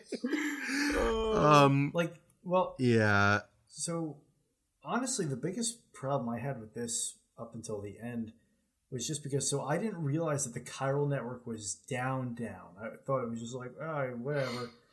In an earlier round? And I was like, I just need to get through this as quick as possible. So I left my 2 carriers worth of additional shit behind to sprint through. No. To include all of my goddamn container repair sprays.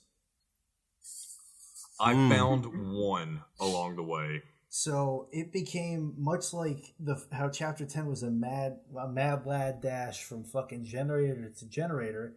This one was a mad lad dash from fucking timefall shelter to timefall shelter. Because I don't know if we've discussed this, but if you go under a timefall shelter, it actually has a container repair spray built into it. Yeah. Which, fantastic. mechanic there. Yeah, and definitely fucking saved my hide during this section, because if not, that package would have been gone, man. Oh, yeah. I got a really, really fun story to tell about my package when we get Oh yeah, when we get, tell me about your package, Sam. Sam. Yeah, I will all day. First things first. I'm really Can we? I'm really sad that nobody really clinged on to my early 2000s pop punk reference back there, but it's fine. But Can we talk BT encounters here? oh, there's so many. So like the fact that this fucking Cairo network is down and like this torrentially downpouring like timefall and there's everything's fucking wrong. Like to the point where like normally you go through BT fields and you get those little floaty bastards, and then if you run afoul, they grab you and they pull you under and they drag you to an encounter with a catcher, right? Mm-hmm. Well, this fucking journey, they're just ignoring that part and throwing you right into battles with catchers. Yep. Mm-hmm. And it sucks. Cole, you have a really, really fun story about this. Yeah, I do. I would love to hear it. I do. So, I was plotting my course, right? Mm-hmm. And I remembered that there's a huge, like, swath of BTs on the, I think, western side of the mountain outside of Capital Knot. Mm-hmm. So I was like, well, I've already had to deal with one of those, like, squid BTs. I'm definitely not dealing with that again. So I'm gonna use my big galaxy brain, and I'm gonna plot a course to the east up through the mountain to go and like cross over near the incinerator, because BTs are already gone from there, and if there are BTs, there can't be that many because there weren't the last time. And I was like, Duncan, you did it again. You're a genius. Duncan did it again. And I'm just did it again. I'm just damn Duncan. I'm just breaking my arm, patting myself on the back. And I get up to the incinerator, no BTs. I was like, hell yeah, look at me, I did something good. And then the ink showed up, and I was like, okay, well, I expected this. It's just gonna be nothing. And then one of those. That's the thing about it, is that like not even like you get an Odenkirk flash and then the ink shows up. Sometimes the ink will just show up and the Odenkirk doesn't even ping you. Odenkirk goes straight immediately to cross into orange, and I was like, okay, what do we got? And one of the Eldritch Butthole dogs shows up, and I was like, oh, it's just one of them. I can get through this. And then I look over to my right, and there's another one. I was like, okay, well, I had to deal with this in the mountain. And then that one split in two and turned into, there was now 3. I was like, okay, that's brand new. And I looked back at the other one, and then he did the exact same thing. So now, if you're keeping score at home, there are 4. And then another one pops up from behind the 4 of them. So I have 5, count them 5, Eldritch Butthole dogs. Eldritch Butthole. Waiting to just rip me a new one. Jesus, I only encountered 2 in my journey, and I just fucking hopped away from them. I just fucking hoofed it away. I ran across, so I did actually get dragged down once, and ran away from that one, and then I came across the thing where it was just like, oh hey, the Odenkirk's not gonna go off. And also, you're just dealing with this now. And it was an Eldritch Butthole dog, but I ran away from him and didn't really have to deal with them because I like to run away from these things. Well, like, the thing was, I think, it was Kojima being like, hey, bitch, I heard what you said. He heard you was talking shit, yo. Yeah, he heard it. He heard I was just talking mad shit and decided to punish me. But the thing about this encounter is that it wasn't crazy difficult because none of them hit me. They were just standing there menacingly and just kind of running around me. Sam, and they got it. Sam, cute fucking Patrick, they're just standing there menacingly. I was thinking of that too. Hold on, here we go. SpongeBob, I see him. Where is he, Patrick? At the intersection of Conch and Coral. That's where I am. He's right on top of me, but I can't see him. What's he doing? He's just standing there. menacingly. Get out of there, SpongeBob! That's what I did. That's what I did. Wee woo. So I'm freaking out. I'm up by the incinerator, and I just start like a mad dash, like around them, and they're just kind of jumping in front of me and then diving, and then another one would jump up and like slam behind me. It just freaked me out a lot. And I finally got, through it, and hated this game for doing that to me. Jesus. And I just ran because I only had like maybe, 2 minutes left on my batteries. So, yeah, that's what I did. That's my fucking story. Thanks for Chris, sharing. how'd you do here? Thanks. Cool. Yeah. Thanks, Cole. I'm gonna sit down now. Well, I feel like I kind of had a similar experience to you, Sam. I just the whole time I was booking it back, I was just taking the established routes that I had built up before. Like, I had all the roads built up, so that made that part of the game pretty easy. And this part of the game, all those guides that were telling you to like get through chapter 2 as quickly as possible and get to chapter 3.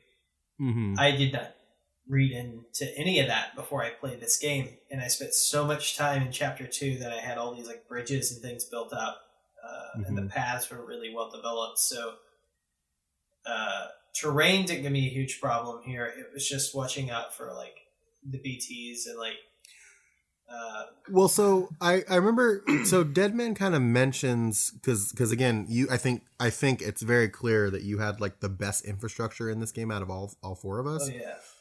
Deadman kind of mentions before you set off that the nature of the timefall has degraded like those structures a lot. Did that come through at all in your playthrough? Oh yeah, like huge chunks of road were missing, but it was never like terribly inconvenient, Well, I'm glad someone I had just fun in this I just got the mental image of like Chris strolling along with an umbrella, and he looks down and he just sees like the three of us getting arrested. Like, it's good to have money. La, la, la, la, la, la, having a wonderful time. Sam, cue it here.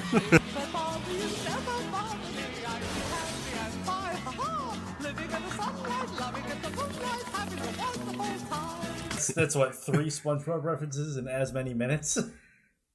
Yep. Hi, welcome to Metal Gear Mondays, a SpongeBob fan podcast. Christ. Welcome to Bikini Bottom Mondays. Welcome to Weenie Hut Junior Mondays. Zach, do you have anything that you would like to add to what we have already discussed? Because I feel like your feelings on this are very have been very well documented so far. But no, I think my biggest gripe is what's coming up next. It sure is. But yeah, so all this shit is happening, and you're just like, I just need to get to this fucking. There's timefall. I just need to get to this fucking city. Oh my god. You get to Port Knot, and here's a cutscene. Tar fills the area, and one of those giant whale BTs pops out of the ground, and you have to fight it. There is no escape. This happened it puts right those, like, after the butthole dogs for me. I want you to understand how demoralized I was at this point. Oh yeah, I feel bad for you, Cole. So when this thing appeared and it finally fucking let you take control again, I paused the game. I put the controller down. My head went into my hands, and I said out loud, Kojima, you really know how to make something not fun. And I felt so beaten because, like I said, I didn't have any container repair spray. There were no generators, so I couldn't charge my fucking skeleton. So once that ran out about halfway through, that was it. And just like it was just like you guys said, it was just like a big old kick in the balls after getting fucking dragged heels first through a field of Tabasco sauce and broken glass. Tabasco sauce and broken glass. I mean, I think that's so dramatic, but it's the most accurate. Yeah, don't kink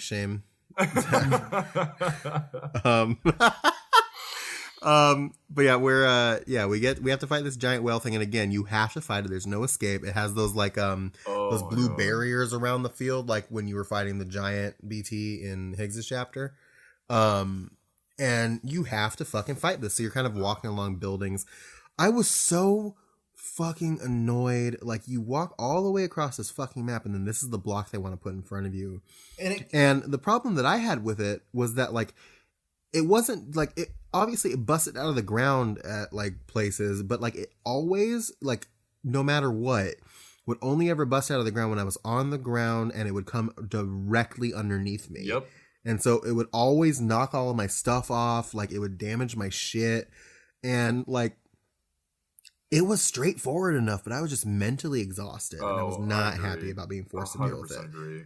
Shouts out to literally everyone who's like NPC threw me like multi rocket rocket launchers. Y'all are the real ones, and you're the only reason why I was able to beat this game. Milk boys represent. Yeah, Milk boys. Then you've got the fucking caramel boys who were also a pain in the ass. Oh yeah. Oh so my god, I forgot about them. I died in the middle of this battle because of those guys. Because like this fucker like shoots them at you like a gun. Yeah. And like if you're not Johnny on the spot with the mashing, they will get you. Yeah. Oh, you see, I would just, if they started coming, because so if they don't get you right off the bat when they shoots it at you, you can see them coming. So I'd like lay into the whale a bit, then I turn around and switch to an assault rifle, and you can just shoot these guys with the hematic rounds. They just disappear. Well, see, that's the thing is like the one time that they ever like gave me trouble was the time when they shot directly at my fucking nuts. Like it was just like they were right the fuck there, and I just couldn't, and they dragged me under, and I died, and so I had to. Sorry, go ahead. No, I just had to repatriate and come back and just fucking slog through it again. Like the fight isn't. I think this fight is easier than the giant BT in Edge Knot.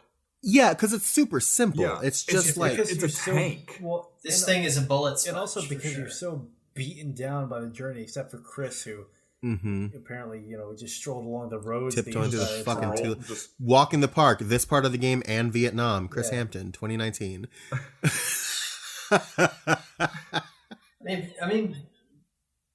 I don't want you to misunderstand me in thinking that like I think the game is simple and easy. No. It was certainly challenging, but I didn't have anything that was like out of the ordinary challenging. Yeah. Well, that's the thing, because again, the challenge in this battle is time, right? Yeah. Because again, like we all just mentioned, it's a bullet sponge. It takes forever to kill, and if you're not like very careful, like it will fuck you up. As an added layer of fucking stress on top of the fucking bunt cake of stress that this already was. My fucking crypto bio container was at 98% container damage. Oh my god. Yeah, mine was too. I was at the exact same place. I have a fucking story to tell about that Really? fact. When we're done with this, when we're done talking about the battle. Because I didn't, like I said, it was a mad dash to the fucking to whatever timefall shelters had survived up to this point to use their spray, and those things will bring it back to 100%. But that was like I think the last one that I encountered was right after the BT field on the west side of the mountain, and after that it was just a straight, just dead sprint to Capital Knot, and that's why it was, for me it's like, fuck it, I'm almost there. My own version of the fucking slow motion beach run was happening because I'm almost there, and then all of a sudden here comes the whale. My problem was that like I think the path that I took only had one timefall shelter on it. I had no timefall shelters. Oh wow, my shit was beat the fuck up, and then like already by the time I get there, and then because I got fucking assaulted by this whale so much, it was at 98. It was about 98% when I finished the battle. I think I delivered mine with 60% damage. I don't remember what the actual damage was, but I just remember the container damage being at 98%. Yeah. Yeah, same with 98% container damage, which I guess doesn't matter for the story I'm about to tell. You guys are gonna like that. Yeah, and like I think my big problem with it too is that like the reason why it kept on fucking acing me so much was because again, if you stay on the buildings, the buildings, you're relatively safe. You stay on the buildings, Billy. And you're relatively safe. But all of the milk boys are on the ground, and so you have to get off the building to go collect any supplies. You don't actually. No. How did you circumvent this? Because I could not. I stayed on a building, but my building was relatively. It wasn't super tall, but it wasn't. It was high enough to the ground that I didn't have to deal with too many of the caramel boys. Like I could see them, and I just take pot shots at them. But I could caramel boys. Look over the side to see like a milk boy, and I'd hit like the hey, I need some help, and then they would just yeet like grenade launchers up to me. Oh man, that would have made my life a whole fucking hell of a lot easier if I would have thought about that. I just stayed on a building. Oh, that's really neat. One I solitary didn't building. think of using the call for help button. That's what I did. The thing is if you use, and we'll talk about this more, I'd say probably in the next episode. But for anyone who is currently playing the game or is going, like Chris, you're going through your second playthrough, I know. Mm-hmm. Hit the call button a lot. There's a lot of dialogue that you don't, just get. Like the game just doesn't give you. Yeah. Because like he would like look over the edge and be like, "Hey man, I really need some help," and then this dude would like pop up and throw you something. Oh, well, fuck me. How great would it be if like you had like a 1 in like 1,000 chance where they throw it at you and it just fucking beans you right in the face and knocks you over? But I mean that's honestly how I beat it. Just because I'd scream for help and then they would throw me. I had like literally 3 in a row. The multi-rocket rocket launcher. Nice. Mm-hmm. I kind of felt like this boss fight was built around that whole ability to call for help. Yeah, I agree. Because I couldn't imagine having to do it without that. Well, so I never hit the call for help button, but much like the giant BT fight, the milk boys would just pop up randomly. Yeah, that's why I didn't use it, because they were just popping up to pop up, and so I was like, oh, they're already helping. I'll just deal with this. I just got the idea because I saw them pop up and I was like, I wonder, and it worked. So, but then the one time I did hit it, a milk Kermit popped up and went, "Good luck, Billy." But yeah, so yeah, so even with that though, like it's still so exhausting, and I think it'd be less of a exhaustion and chore if he didn't have so much fucking health. Yeah, I mean it's like what Chris said, he's a bullet sponge. Mm-hmm. Yeah, and he looked like the boss fight kind of reminded me of those fish in Breath of the Wild in the desert. Oh yeah, or the they're like the seals, right? Or like the walrus looking things. You ride on those things. I'm talking about the big fish that you have to throw bombs in the mouth of. Oh yeah, no, I know what you're talking about. Yeah, the way the fish would like jump up out of the ground. Yeah, in that way. You know what this boss fight made me feel like? It made me want to go. It made me want to go and play Shadow of the Colossus. Yeah. I was just about to say, it was very Shadow of the Colossus, but like without the charm of Shadow of the Colossus. Without the sweeping orchestral music that actually made you want to keep going. Yeah, the genocidal charm of Shadow of the Colossus. Yeah. Also, I just want to say that for anyone who hasn't played Shadow of the Colossus, it's a game that's been out for over a decade. You should have already played it by now. Well, I think it's been out a lot longer than that. With multiple re-releases.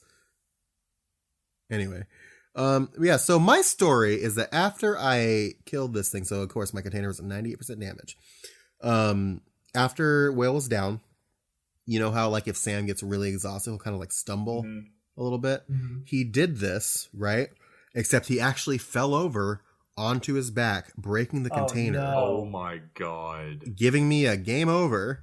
No. Because it was an essential 100%. I got a game over because he fell and broke the container the full way. Oh my god. Oh my god. Yeah, I quit. Was livid. I would be going to GameStop to buy to buy a new controller. I legitimately, it happened, and I'm not kidding. I sat in my room looking at my TV in silence for 5 fucking minutes. I was so pissed. And Oh my god. I turned it off. I was just like, I can't fucking look at this game right now. I cannot look at it. I cannot. Sam, I at that moment it was about this before. I think you texted me like right after it happened. Yeah, I said I was going to save it for the show because it's such like a fucking buck wild story. I turned that game off and I did not play it again for like another 3 days because I was so fucking pissed. I was so fucking mad. That is and thankfully, terrible. And thankfully, when I picked it back up again, I hit resume. It was right after the fight with the whale, but it was still at 98%. So I was like, fuck it. It's okay. I get to Port Knot. You have to take this now. You're right outside of Port Knot and you have to take it. I get there, right? And I get a phone call from a friend of mine, and we're talking for a second, and I forget to pause the game. He stumbles again and breaks it again. Oh my god! Inside of the distribution center. I wasn't as mad that time because I knew it would have been okay, and it picked me up right at the fucking terminal inside of Port Knot. But it happened twice to me. But the first time I was madder and fucking funny. I could have killed somebody. I really could have. I could have if Hideo Kojima had been in my room with me at that moment, I would have punched him in his fucking face. I've definitely felt that before. Well, so did you Final guys Fantasy X? You guys remember the mission where you have to hand carry the fucking chiral hourglass all the way to what's her name? Mm-hmm. So I guess that mission that object is so fragile that say you put it down and it just falls over, it'll break and that'll be the end of that mission. Mm-hmm. Chris, you said you had that feeling with Final Fantasy? Yeah, Final Fantasy X. Tell me about it. Part where you have to ram the ship into Sin. Oh yeah. Because it was also kind of like a bullet sponge type scenario. He had a big old chunk in health bar, and I wasn't very good at RPGs back then, so I went in woefully unprepared and ended up getting myself stuck because you can't back out of this fight at this save point. So I just couldn't beat the game, and I quit. Wow. Yeah. Have you beaten it since? Have you ever? No. Sounds like me as a kid against the spider boss in Metroid Fusion. Can you tell us a little bit more about Metroid Fusion, Zach? Oh my god! No, don't! No, please don't. Anyway, what kind of thing would that be, Sam? This is a Death Stranding podcast. I don't think I was on the Patriot Club. That joke doesn't make any sense to anyone who doesn't listen to the Patriot Club. Oh, that's right. That was a Patriot Club one. Join the Patreon. Get to the Discord. Patreon. Get to the Patreon. Patreon.com/Metal Gear Mondays. Yeah, we're here. Do it, Billy. Let's go. But yeah, so you take it to Port Knot, and you can't turn. I thought you had to turn in the mission at Port Knot. I did not realize you had to walk it directly to the hospital building. So if you remember at the beginning of the game, when you were instructed to take morphine. What was it? It was morphine to the hospital where Bridget was. You have to go to the same place and take these cryptobites to Fragile in that building. Sam, that gives me such a warm and fuzzy because I did the same thing. I went to the distribution center and I was like, why can't it? And I was like, well, it's a good thing no one else is around to know what I just did. Yeah, you have to, because I took it there and I was like, what the fuck? And I looked at the map and I was like, oh fuck, I have to walk it over here. Okay. And then I did, and it was fine. But yeah, you get there and Sam gets in and he discovers through people that are talking around that Fragile is in a coma, but that if she gets some cryptobites, everything should be okay. And that is where we're going to leave it for this episode, ladies and gentlemen. Oof. That was a lot of really fucking buck wild shit. A lot of walking. A lot of walking. And yeah, next week, if you can believe it, we're gonna fucking wrap up the game. We're gonna talk episode 13 and 14, and we're gonna call it some coverage. Oh yeah, baby. Yeah. So with that in mind, we're gonna send us away for the week, and thank you guys for joining us. We have some bookkeeping stuff to talk about again. We mentioned last week that we are going to be doing an outer op about Death Stranding. We are going to be recording it on the 16th of December. Which means that we need your responses by end of day December 15th. That's a Sunday. Send them in. Sunday. We want to hear what you guys think of Death Stranding, like all of it. What you thought about the mechanics, the story, what you expected versus what you got versus what you like any thoughts you have on Death Stranding. We want to hear them. You can it's gonna be like email a us at contact hour long episode. Yeah, probably it's gonna be probably the longest one that we do for this. No, even if it is, we want to hear fucking everything, and we're gonna do it. So email us contact at metalgearmondays.com, or you can go to metalgearmondays.com/contact. We have a form there you can fill out, and that'll get to us. So check all of that out. Please send your stuff in. We would love to hear from you. You can, like I said, you can go to metalgearmondays.com. That's where literally everything we have is. Facebook /Metal Gear Mondays, Twitter @Metal Gear Monday, Instagram Metal Gear Mondays, fucking all the social media. You can find us on Apple Podcasts and iHeartRadio and Spotify and all the other podcast apps. Please head to those places. If they let you review podcasts, review us. Leave us a line and help us out there. We would love to hear those and hear from you guys. So peep that. You can go to Patreon, like we mentioned earlier, patreon.com/Metal Gear Mondays. As little as $1 is going to get you into our private Discord, where listeners just like you come and talk about stuff that's Metal Gear, that's Death Stranding, that's fucking TV shows, that's fucking movies, that's fucking... We got pictures of dogs. What more do you people want? We got pictures of dogs, my dude. Oh like, my what God. are you doing? We're sharing memes and dog photos. Come on now. We got sick deals.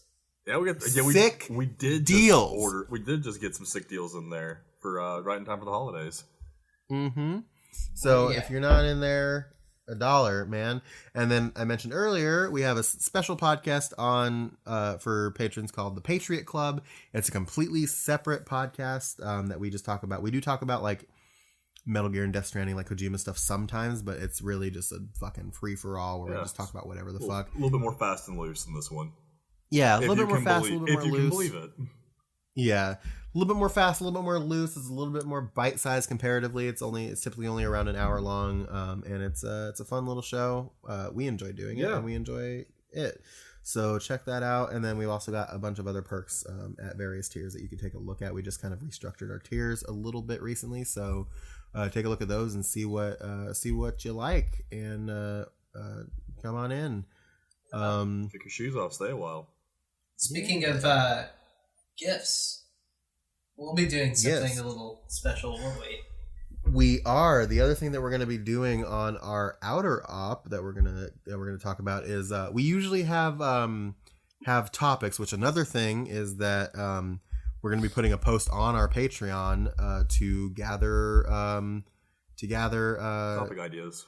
Like topic ideas that you want us to discuss on the outer op. So we're gonna look at those as well. But one of the things that we will be doing on the outer op is a little gift exchange. We drew random names for our gift exchange, and we're each going to open the presents that we got each other on air. And yeah, maybe if whoever had Zach's thing can get it to Moonbase Alpha in time, but yeah, hopefully we'll see. The processing over at Moonbase Alpha is a little weird, so we'll see. Well, because Amazon doesn't ship up here.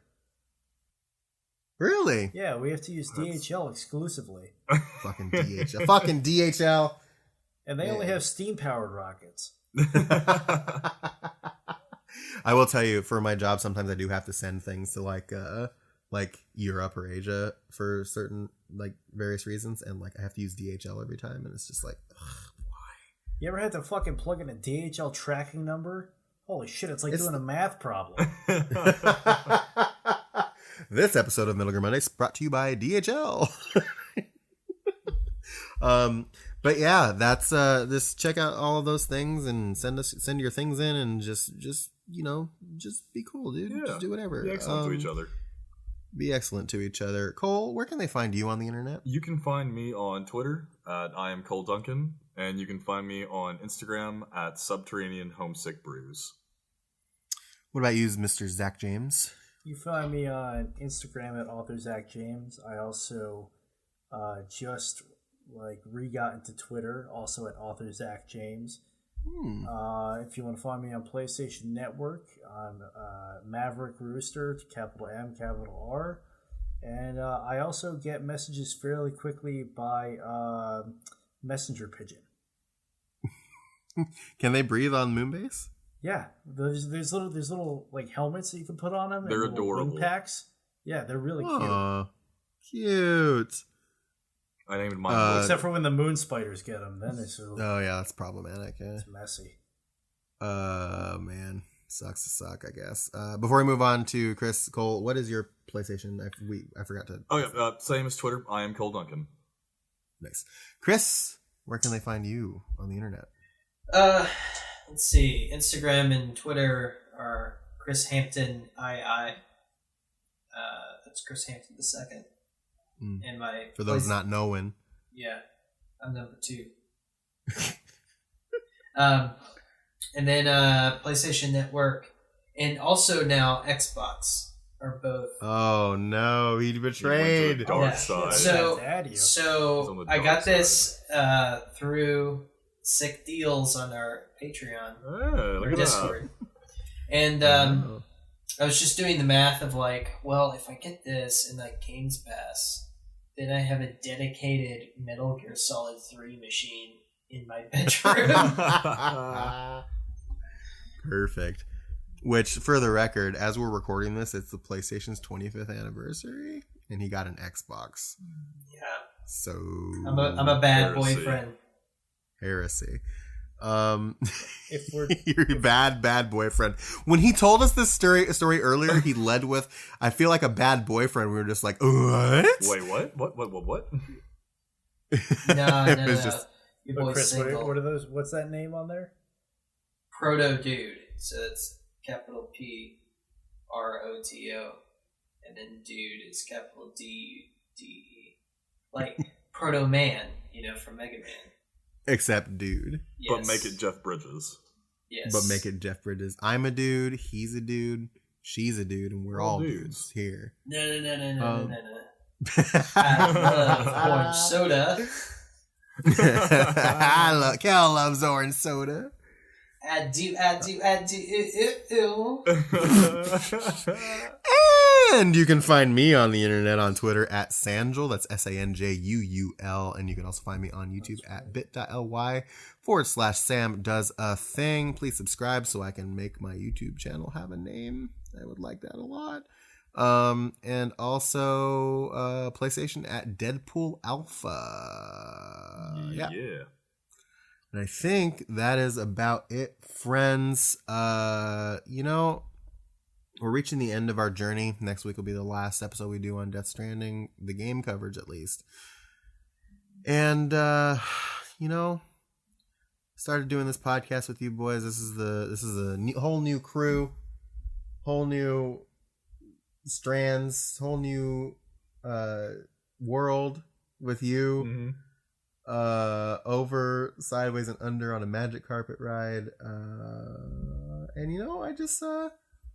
I just feel like because of all this stuff, we've been through so much together, I just feel like we have like a connection or something. Like a strand? Like a strand. God, like a strand. I just hate whales now. I love you guys, but I hate whales. I hate whales. I hate baseball. Good night, everybody. Da-da-da-da-da-da. I'll be on the metaphor. Come find me.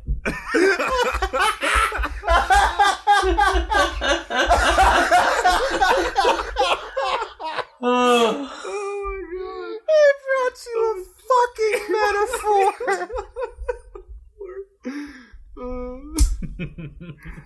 I can't fucking deal with this video game anymore, guys. I just can't do it. I feel you and I might have like a connection. Something.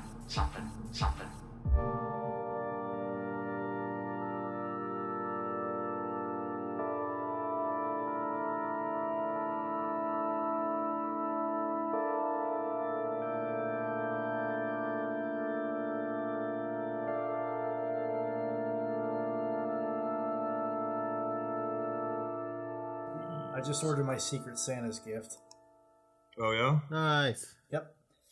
Zach named the group Billy's. Billy's. Billy's. All I can say is that one of you is getting 10,000 live ladybugs. Hell yeah. Well, I know who Zach got. Ladybird, no!